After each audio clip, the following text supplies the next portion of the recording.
The wedding band had just finished playing our first dance song when I saw Melissa weaving through the tables toward the stage. My sister had that look, the one I'd seen 1,000 times before when she was about to make herself the center of attention. Her sequined gold dress caught the light with every unsteady step. She'd had too much champagne. Again. I touched James's arm gently. She's going for the mic. My new husband tensed beside me, his jaw tightening. Should I stop her? No, I said, adjusting my veil with perfectly steady hands. Let her. He gave me a strange look but didn't move as Melissa climbed onto the stage, grabbing the microphone from the confused band leader. The room began to quiet, 200 guests turning their attention to my younger sister. I saw my mother half rise from her seat, anxiety written across her face. She knew, just like I did, that Melissa plus microphone plus alcohol equals disaster. But she didn't know what kind of disaster. Excuse me, everyone.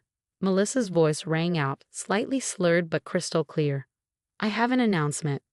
The wedding coordinator looked at me frantically from the side of the room. I gave her a small shake of my head. Let it happen. My beautiful sister Emma just married James. Melissa continued, gesturing dramatically toward us. A few people clapped politely, confused. And I just want to say. She paused for effect, and I saw it in her eyes. That malicious little spark she got when she was about to hurt someone for her own entertainment. I'd seen it when she told my high school boyfriend I was cheating on him. I wasn't. I'd seen it when she announced my pregnancy loss at Thanksgiving dinner before I was ready to talk about it. I'd seen it my whole life. I'm pure Eugene and Aunt with the groom's baby. The words seemed to echo in a sudden silence. Then came the gasps, the scraping of chairs, the clatter of dropped silverware. Someone's wine glass hit the floor and shattered. My mother's scream cut through it all. Melissa. I stood there in my white dress, my grandmother's pearls cool against my throat, and smiled. Not a fake smile, not a shocked smile. A real, genuine smile. Perfect timing, I said, my voice carrying clearly across the stunned reception hall. Melissa blinked at me from the stage, clearly not expecting that reaction. She'd expected tears, rage, a scene. She lived for scenes. Emma, did you hear what I said? She leaned into the microphone. I'm pregnant, with James's baby. Your husband and I have been having an affair, I finished calmly. Yes, Melissa, I know, since last March, right? That conference in Miami, where you just happened to run into him. James had gone very still beside me. I could feel the tension radiating off him in waves. You knew. Melissa's voice had lost its triumphant edge. Of course I knew. I walked toward the stage, my heels clicking on the dance floor. Every eye in the room followed me, just like I know about the apartment in Riverside that James rented for your little meetings. The one he pays for with the credit card he thinks I don't know about. Emma, James started. Shia, I said without looking at him. It's Melissa's moment. She's been planning this for weeks. Haven't you, Mel? You even bought that dress specifically for today.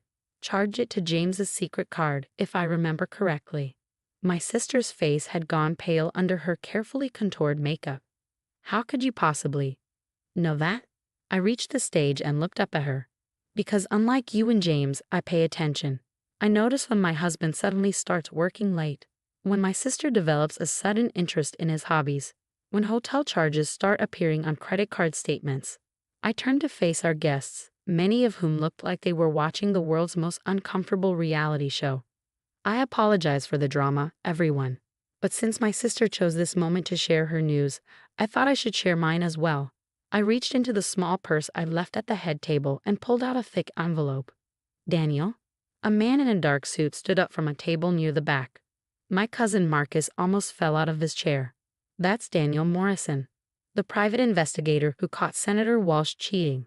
Yes, it is, I said pleasantly. Daniel, would you mind? He made his way forward, pulling out a tablet. Of course, Mrs. Chin, sorry, Mrs. Patterson. Actually, I said just call me Emma. I'll be going back to Chen soon enough. The collective intake of breath from the crowd was almost comical. Daniel reached the front and turned his tablet toward the crowd, mirroring it to the big screen we used earlier for our slideshow of couple photos. No, James said, his voice strangled. Emma, please. These are from March 15th, Daniel said professionally as surveillance photos appeared on screen. Mr. Patterson and Ms. Chen at the Marlington Hotel in Miami. The photos were clear, crystal clear. James and Melissa in the lobby, in the elevator, entering their room together. March 22nd, Daniel continued, swiping. The Riverside apartment complex. More photos. James carrying groceries. Melissa arriving in her distinctive pink Mercedes. The two of them on the balcony, embracing. April 3rd. Stop, Melissa shrieked into the microphone. Stop it. This is illegal. You can't. Actually, everything was obtained legally, Daniel said mildly. Public places, no expectation of privacy. But my favorite, I said, is from 2 weeks ago. Daniel. The screen changed to a video. Security footage from a jewelry store. James and Melissa looking at rings. The audio was muffled but clear enough. When are you going to leave her? Melissa's voice. After the wedding, James replied, I need her trust fund to pay off the business loans first. 6 months, maybe a year. Then we can be together. The video paused on Melissa trying on what looked suspiciously like an engagement ring. The reception hall erupted. My mother had fainted.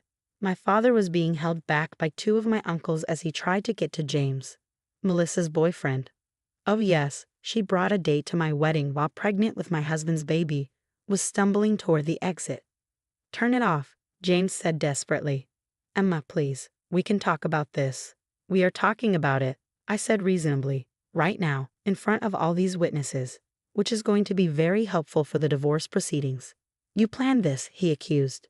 You knew when you let us get married. I laughed.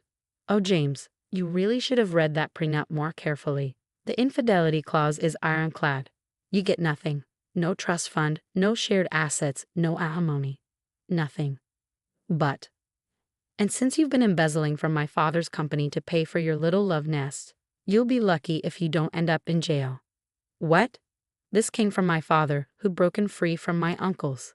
Did you think I wouldn't audit the books when I found out about the affair? I asked James conversationally. Really? You know I have a forensic accounting degree. Melissa dropped the microphone. It hit the stage with a piercing squeal of feedback. She was scrambling down from the stage, trying to flee, but her heel caught in her dress and she went sprawling.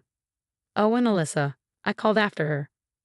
Congratulations on the pregnancy, though you might want to get a paternity test. Daniel has some interesting footage from your girl's trip to Vegas last month. She froze on the floor, her face a mask of horror. That's right, I said.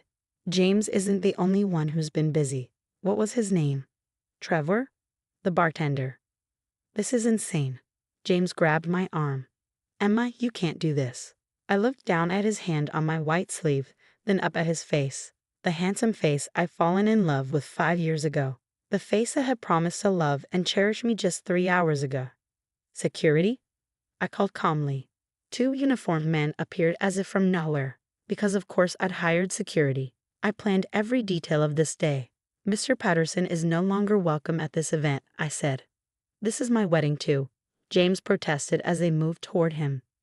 No, I corrected. This asterisk was asterisk your wedding. Now it's my divorce party. As security escorted him out, with Melissa scrambling after them, mascara streaming down her face, I turned back to the stunned crowd. I know this isn't the reception you were expecting, I said.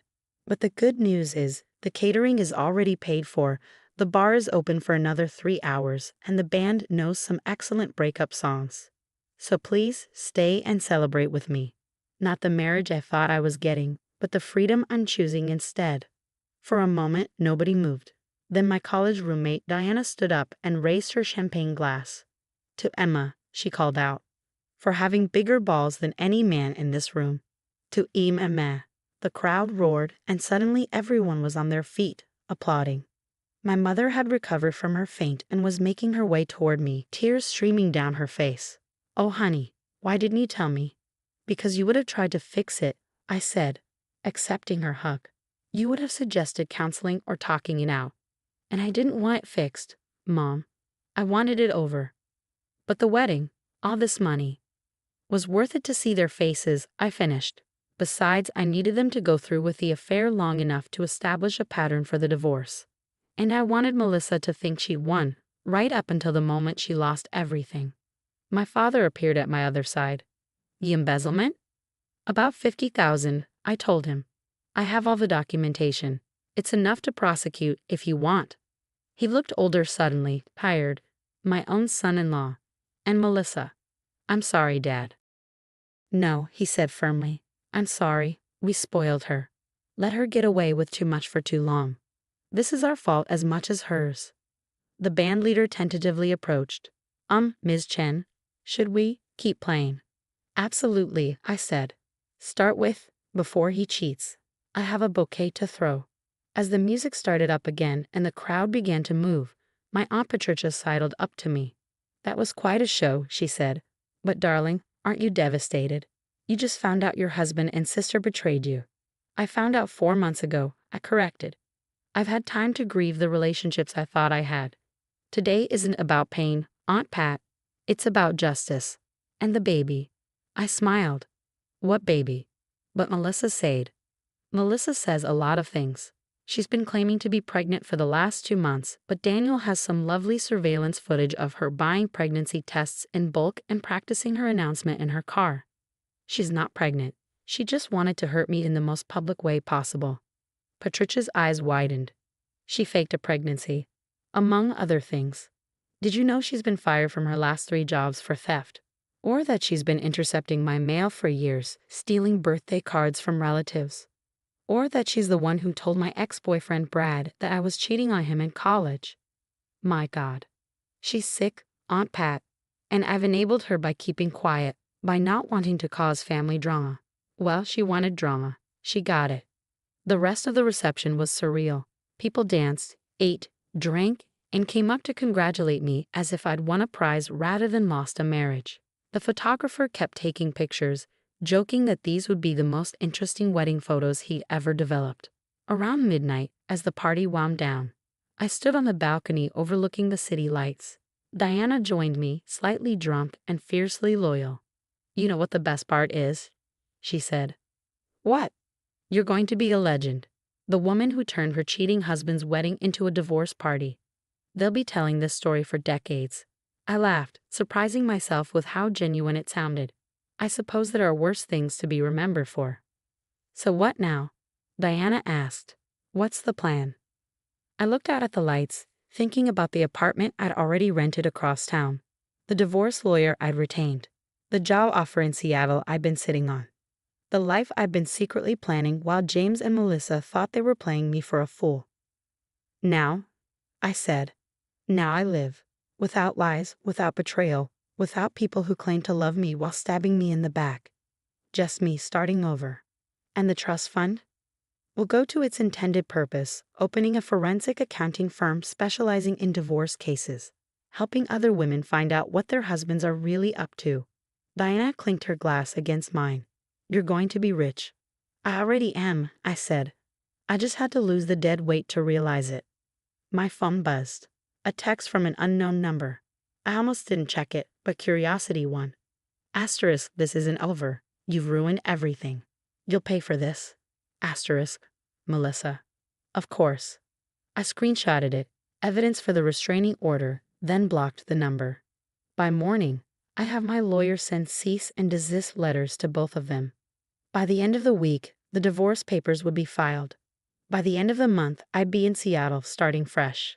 But tonight I was going to dance at my own wedding-turned-divorce party, surrounded by people who actually cared about me. Tonight I was going to celebrate the end of a lie and the beginning of my truth. Come on, I told Diana, linking my arm through hers. Let's go show them how a real woman handles betrayal. With class, style, and a private investigator. Exactly. We went back inside, where the band was playing Stronger by Kelly Clarkson. I kicked off my designer heels, hiked up my wedding dress, and danced like I'd never danced before. Free, vindicated, alive. And if a few tears mixed with the laughter, well, that was okay too. You can't build a new life without mourning the old one, even if the old one was built on lies. But as I spun on the dance floor, surrounded by true friends and family, watching my father have James's things removed from our house via FaceTime, I knew one thing for certain. This was the best wedding reception I'd ever attended, even if the marriage only lasted 3 hours.